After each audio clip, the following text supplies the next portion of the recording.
have a very fun guest on today. I connected with her through mutual friends and quickly became a fan of hers.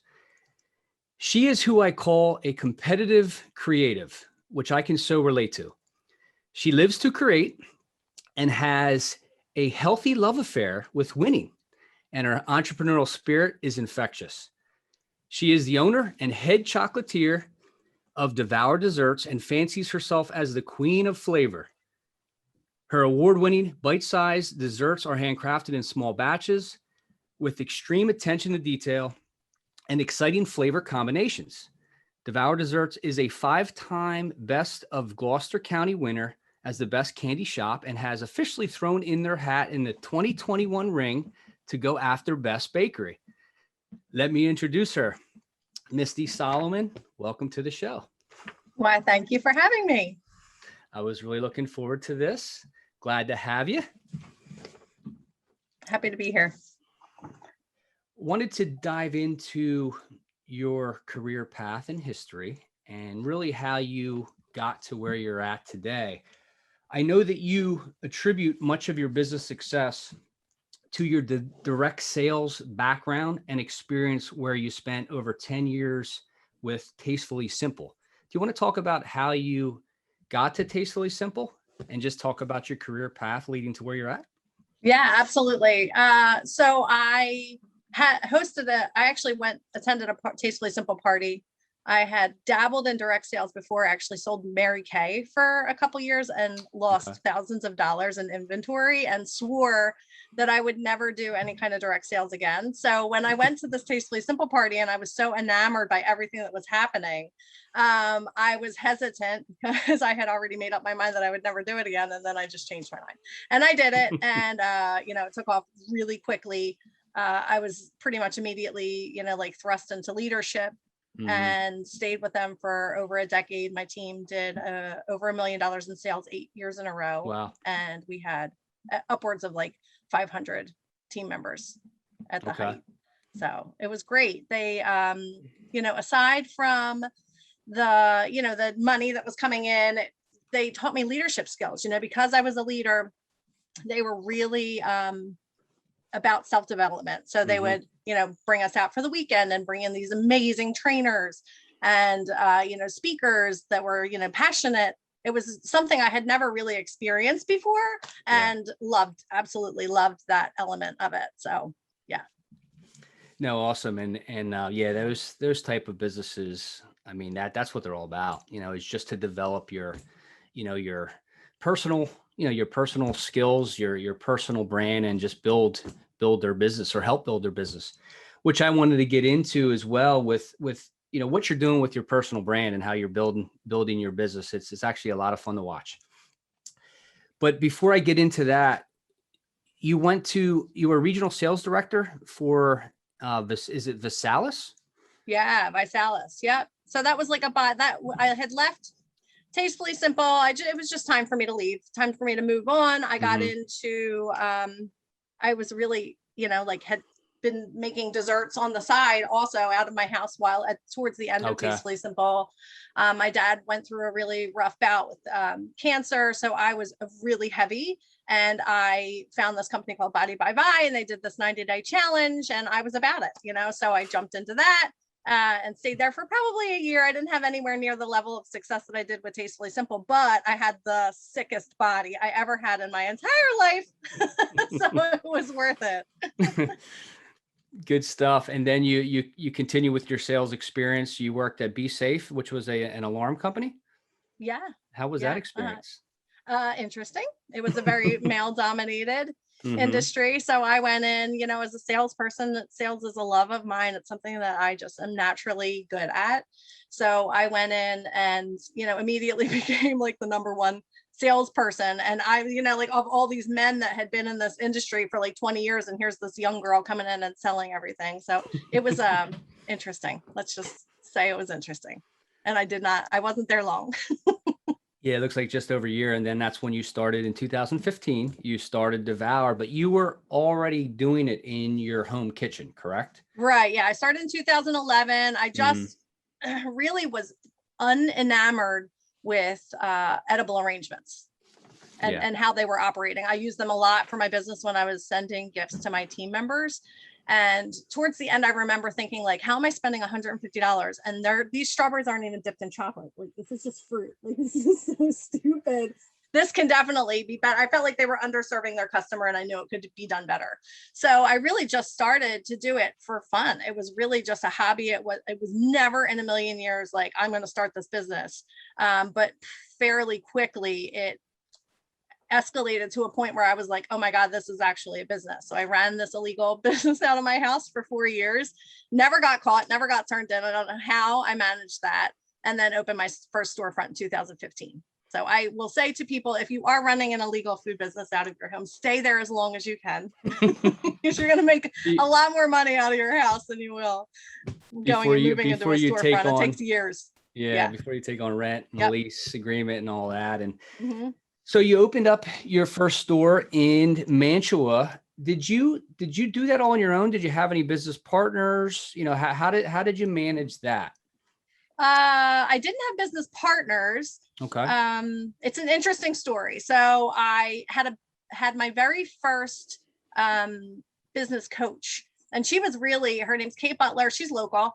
And she was actually the first one that was like, you can totally do this. And I'm like, no, I don't have the money. You know, I didn't really have the vision. Like all of my vision stopped at, I don't have the money for this. So she was really kind of the first person that ever introduced me to the idea that that had nothing to do with it whatsoever. It was about setting the intention, you know, making it a target and then going after it. And then everything kind of falls into place. But I had never experienced that before. Visualization, and that was my first foray into really understanding how it works, because I didn't have the money. Like in my understanding, like I'm mapping out what I need for this business. I'm thinking like $10,000. That's all I'm going to need. I've got it all on paper. It's got to be right. Well, then now. So you get in and, you know, all about construction. I mean, it took me months to even get estimates for things that needed to be done. So I'm shelling out all of this money that I don't have. I had borrowed money from my mom, and my dad gave me some money. My father-in-law had given me some money, but it was running out quickly. I had contacted an investor that I knew had the money, and he said yes, but then left me hanging for months because it's his favorite thing to do. We're friends. So he loves to do that to me. And it really got to the point where, honestly, there was a point where half the store was ripped apart. I had money that needed to be done. And, you know, like I needed like $25,000 basically like tomorrow.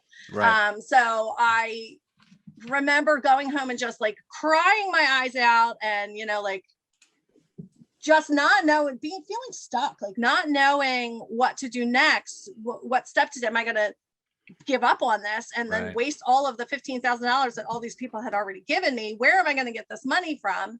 And, suddenly that night, my investor, Pat, texted me and he was like, oh, I have a check for you tomorrow. Awesome. You know, after I hadn't really even talked to him, it just kind of presented itself, you know, so it was interesting. And then there was another time that come up that, you know, like there was still more money that needed to come in. And I did not want to ask my dad for more money because he had already asked me, you know, he had already given me money. Not that he didn't have it. It was just, you know, I wanted to do it on my own.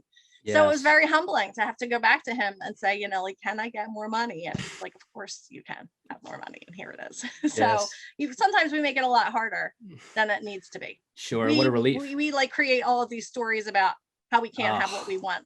In our head. Yes. And what a relief that must've been too, just to get that text or call that he has that check for you, and your passion, your dream is going to continue. Yeah. That's awesome. Right.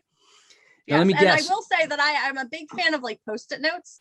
So at the time I needed a very specific amount of money. So it was like, when I figured out what I needed, it was like $53,000. So I had a Post-it note in my car, on my dashboard of my car. And every time I would get in, I would see it and I'd be like, I am so grateful that I have $53,000 to do this project with. And I just really did it. So all the time, unintentionally, just, you know what I mean? Like I saw it, I did it, I said it. And it works. I don't know how that voodoo magic works, but it's real. Visualization really does work. It really does. No, awesome. And let me guess, the cost for your fit out was probably mainly plumbing. Am I correct? Yes. We needed like 7 or 8 sinks. Yeah, I bet. 7, 8 sinks in my 200 square foot kitchen. Yep. And that's probably one of the most expensive tradesmen out there. So yeah, they're not cheap. Good stuff. So I wanted to touch on your customer. Well, actually, first, you have another store that you opened up in Aston, PA, and that was a couple years ago, correct? Yes. We moved in there in the December of 2017. And that's a pretty crazy story how that happened. It was August.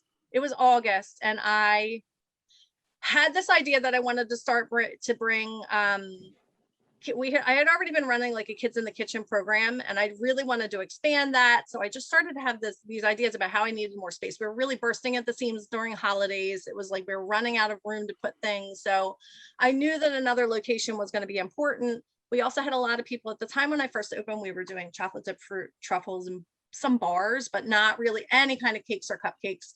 And it was something that my customers really wanted. So I started, I mapped out in my notebook exactly what this place would look like what the rooms and how much space I would have, would I be able to do there? And just drew it out with the complete expectation that it was going to take me like 18 months to 2 years to find this place. I started looking in Glassboro and, trying to, go with realtors and look at places. And suddenly, so that was August, beginning of September, one of my vendors called me. It was ViSalus Italian Bakery.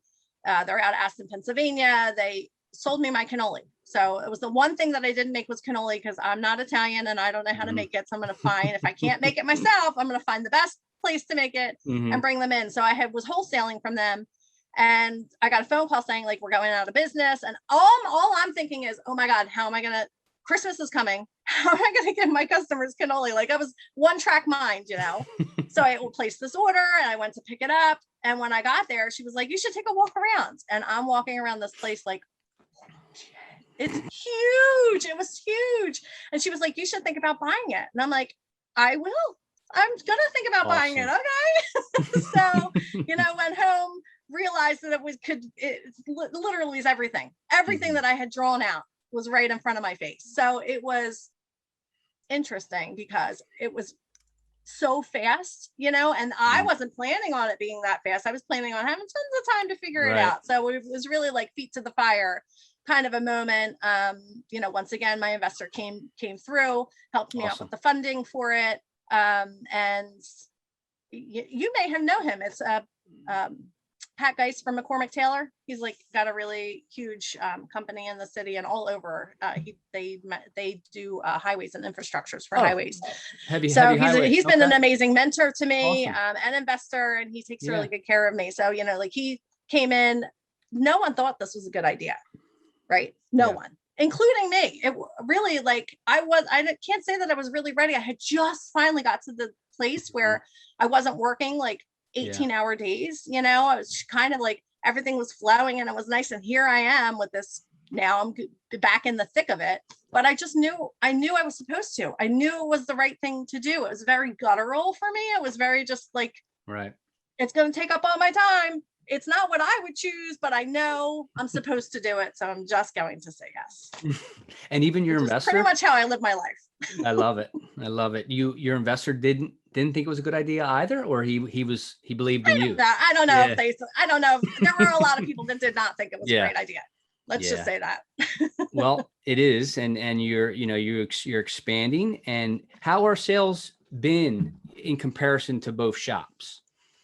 Well, the first shop for sure. I mean, Mantua definitely outsells Aston, even though it's much smaller, but we've been there so much longer. And I will say that it's easy to look back at the sales and see the significant jumps from year to year. So I really didn't attach myself to the fact that it was so much slower than we were doing, because I had been through it before, and I know that the buildup takes time. So I've just it's getting there. There are some days where they exceed the sales of Mantua, and they're everybody in Aston's yeah, we did it. But we, my customer base is Jersey. So when I'm on social media, everyone in Jersey is seeing my content and not so much in Pennsylvania. So I actually just hired a sales marketing team so that we can boost that visibility in Pennsylvania. But like we had talked about before, I'm just careful to do that because you can grow too quickly. It can happen too quickly. Yeah. Yeah, you got to be prepared for that growth for sure, Yeah. and at your pace, what you're comfortable with. I do recall you saying that the shop in Aston was more so for kitchen space, that you needed the kitchen space because you have the smaller kitchen in Mantua. Are you? Is that We was? have a gigantic kitchen. It's a Yeah, full, so we right. do all of the baking. Yeah, We have a deck oven. We can have got it. 15 sheet pans in the oven at a time. Where Mm-hmm. in Mantua, we had like Mm-hmm. this little tiny convection oven. It was very small. So yeah, we were able to produce at a ridiculous rate. So then it was all about finding the team members, and finding the people to execute and build that vision together. So it's been a process, that's for sure. It doesn't happen overnight. Yeah, no, I can imagine. Constant learning.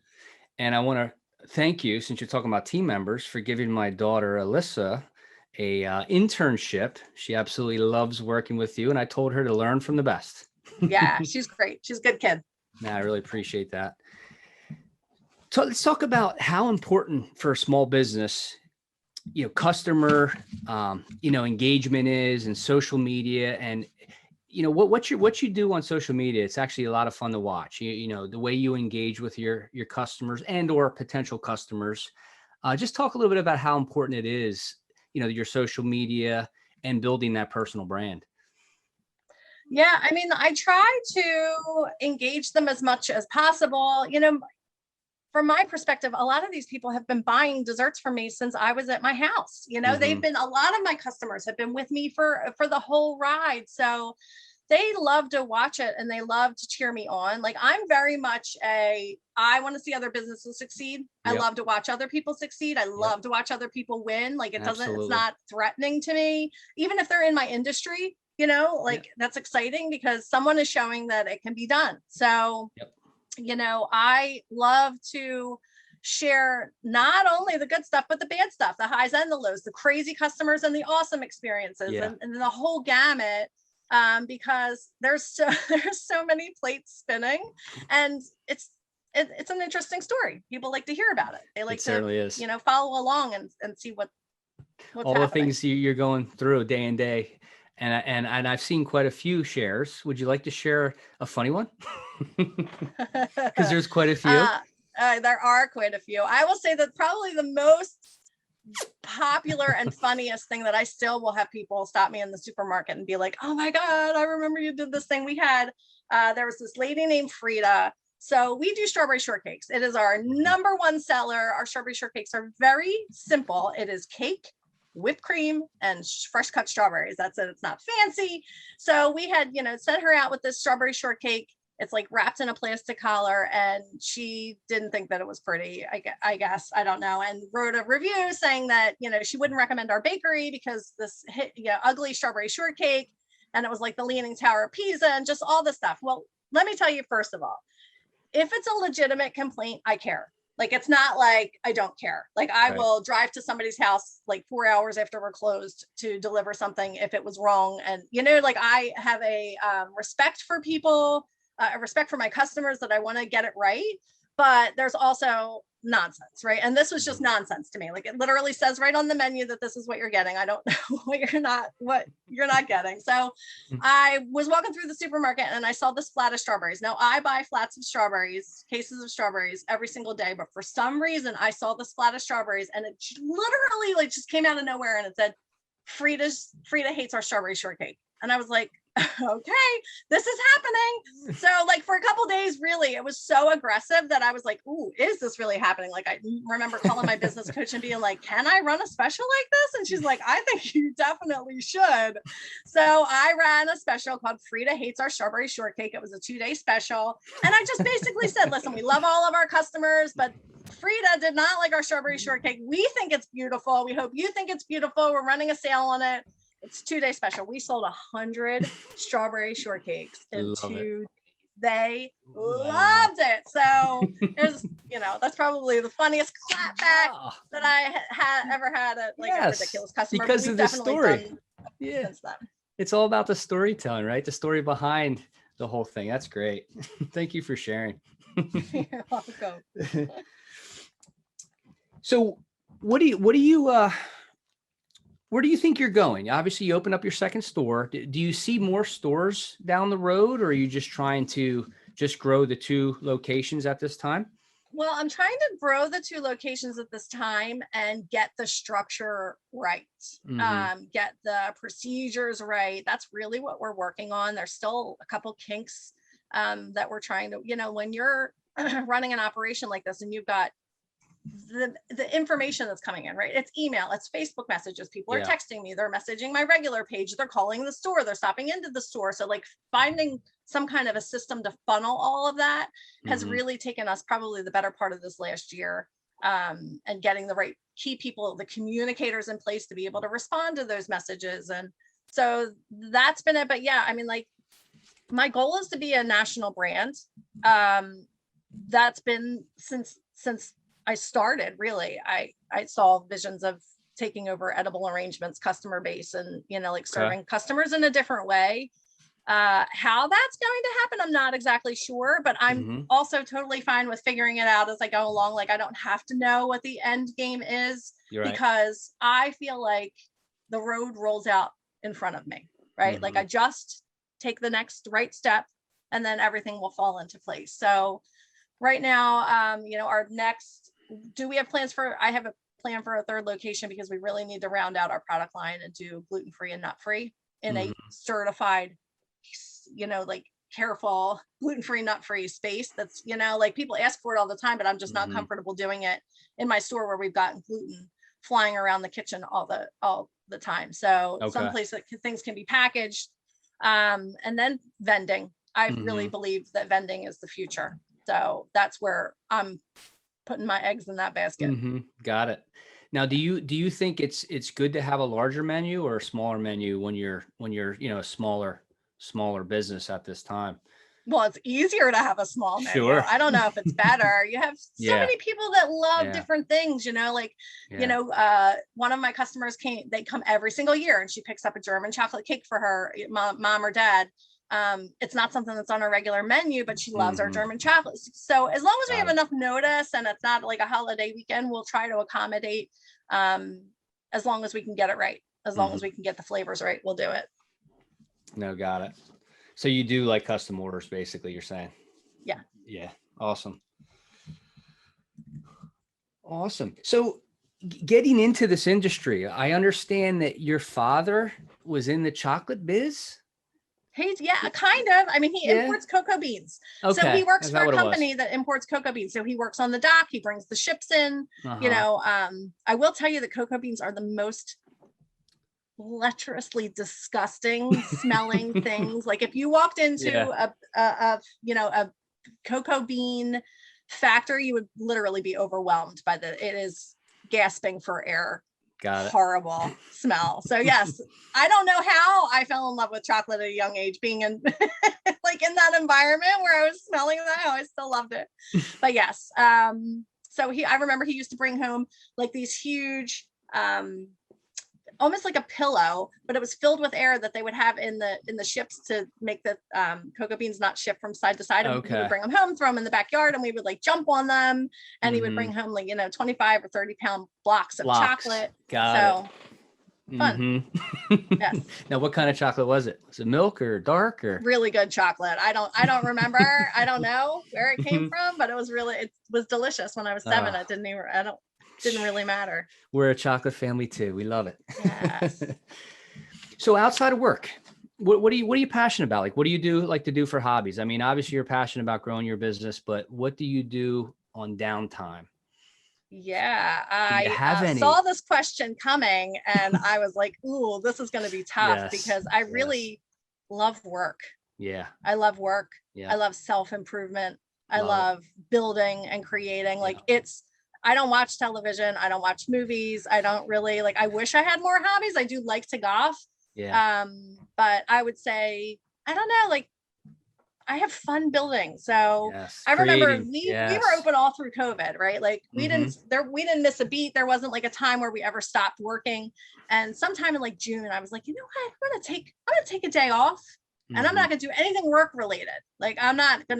So I sat on my porch and I played solitaire for an hour. And I was like, this shit's for the birds. I hate this. Can I please go back to work now? Yes. Oh, I totally get it. I feel wasteful if I'm doing anything besides using the gifts that I've been given. Yeah, I can totally relate to that. I am going to Arizona tomorrow, so I am hiking the Grand Canyon. So I am Yeah. finding some days for that, but it's also good for the health, mind, body, and soul, you know? Yeah, definitely. I'm not a Definitely fan need of it. hiking. No, thank you. I did it. I did like some ridiculous mountain in Colorado, and Yeah. I hated every second of it. How about the And then we sightseeing? went whitewater rafting. Whitewater I did love rafting. that. Got I could it. do that. Yeah. No, I'm so looking forward to it. It's a bucket list item for me. Cannot wait. I leave real early tomorrow. So if anyone wanted to get into, your profession or just follow their passion or their heart, what would your advice be, on how to do so? Yeah. So I would highly recommend Elizabeth Gilbert did this. I don't know if it's a podcast. I listen to it as a podcast. It may be an actual YouTube video that you can watch. It's called The Flight of the Hummingbird. And it was fascinating because it talks about basically people that think that they have to know what they need to know from the get-go. And really life is about a journey of curiosity and finding what lights you up and what your passions are. So my advice would be, don't think that you have to know what you're going to do next year. Just do the things that light you up. Follow that path, and then everything kind of just figures itself out. I feel like these kids today have so much stress put on them to decide who they're going to be, what they're going to be for the rest of their life. By the time they're 15, I mean, I've got teenagers, and I don't really know how that works, how you expect them to know what they want to do for the rest of their life. So I've always been with my kids, definitely work hard at what you do, but don't get wrapped up in thinking that you have to know what you're going to be 10 years from now, because I have 40 and 50-year-old girlfriends and male friends that don't know what they want to be when they grow up. So no, great share. And I totally agree.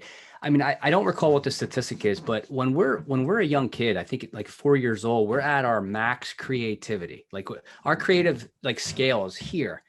As we get older, that creativity scale drops drastically because we're not using that creativity anymore. It's just crazy to me, but I totally agree that you should be patient and, find your passion any way, shape, any way possible, because that's where you're going to be at your best. And you never know when you're going to find it. I mean, you might not do the thing that you love until you're 21, you might not even know that that's a possibility exists in your realm, that is something that you can do. And then all of a sudden you do, and you're like, oh my God, I love this, and if you were stuck doing, if you were married to this idea of who you had to be, even though it didn't light you up inside, but you had to be it because you had to pick something, that sucks. It sure does. It sure does. This was awesome. I hope you had as much fun as me. Would you like to share your business website, how people can connect with you on the social media platforms?